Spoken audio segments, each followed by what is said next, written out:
Afonso Henriques de Lima Barreto, nascido em 13 de maio de 1881 no Rio de Janeiro, foi um dos principais escritores do pré-modernismo brasileiro. Além de escritor, também foi jornalista. Suas obras tinham temáticas sociais e nacionalistas. Era filho de uma família negra e humilde. Segundo de 5 filhos, seu irmão mais velho morreu ainda recém-nascido, seus pais descendentes de escravos. Aos 6 anos de idade, ficou órfão de sua mãe, em que conta mais detalhadamente sobre essa tragédia em sua obra Diário Íntimo. E ele dizia também que entregava sua pequena mesada a uma moradora de rua, de quem recebia cola e carinho. Ele fez bacharelado em Ciências e Letras e abandonou o curso de engenharia na Escola Politécnica do Rio de Janeiro para ajudar a família. Foi apadrinhado pelo Visconde de Ouro Preto, que seria o último presidente do Conselho de Ministros do Império, a quem ajudou a pagar com os estudos. Foi funcionário da Secretaria do Ministério da Guerra, trabalhou como escritor em jornais e revistas do Rio de Janeiro, teve problemas com alcoolismo e chegou a ser internado 2 vezes. Assim como seu pai, sofreu de depressão aguda, internado a primeira vez em 1914. Em 1918, foi aposentado por invalidez do cargo que exercia na Secretaria de Guerra. Ao longo de sua vida, escreveu 19 livros e faleceu dia 1º de novembro de 1922, com 41 anos de colapso cardíaco. Suas principais obras eram Recordações do Escrivão Isaías Caminha, Triste Fim de Policarpo Quaresma, Clara dos Anjos, Diário Íntimo e Cemitério dos Vivos.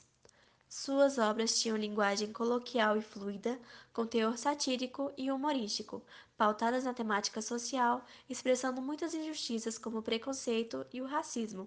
Criticou modelos políticos da República Velha e do positivismo. Foi simpatizante do socialismo e do anarquismo. Suas principais frases eram: O Brasil não tem povo, tem público. Não é só a morte que iguala a gente. O crime, a doença e a loucura também acabam com as diferenças que a gente inventa. O futebol é uma escola de violência e brutalidade e não merece nenhuma proteção dos poderes públicos, a menos que estes nos queiram ensinar o assassinato.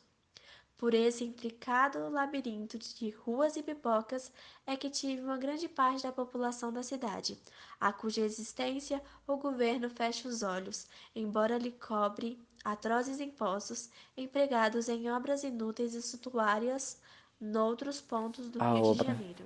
Triste Fim de Policarpo de Quaresma divide-se em três partes. A primeira parte retrata burocrata exemplar, patriota e nacionalista extremado, interessado pelas coisas do Brasil, a música, o folclore e o tupi-guarani.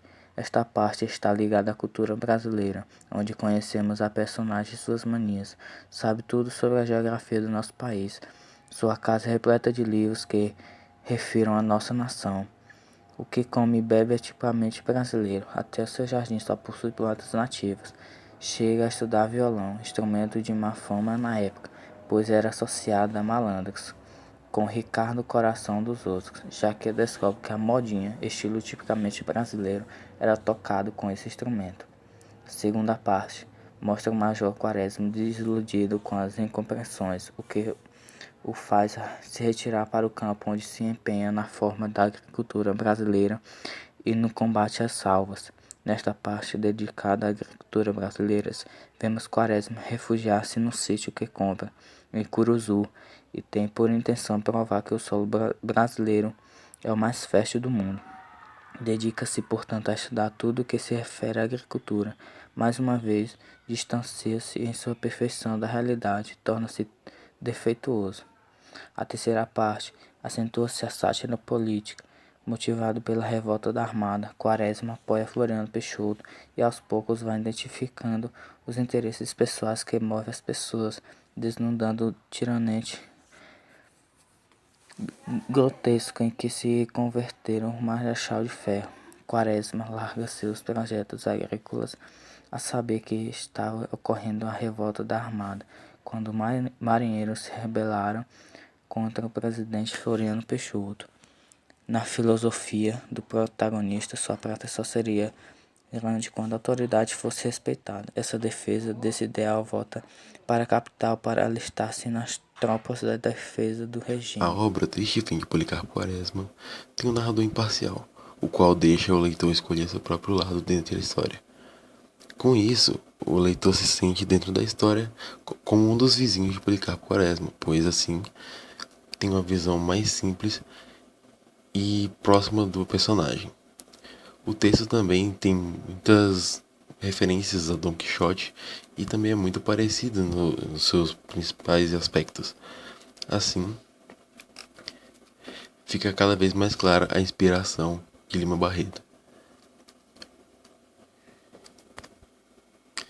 Policarpo Quaresma era um homem sonhador, assim como Dom Quixote. Então, Lima Barreto conseguiu deixar isso bem claro na sua obra, mostrando cada vez mais como ele queria trazer tudo isso para prover para a sua própria sobrevivência. a realidade brasileira.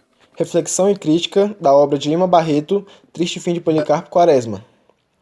Então, vale ressaltar que o autor ele critica a ideia de casamento da época.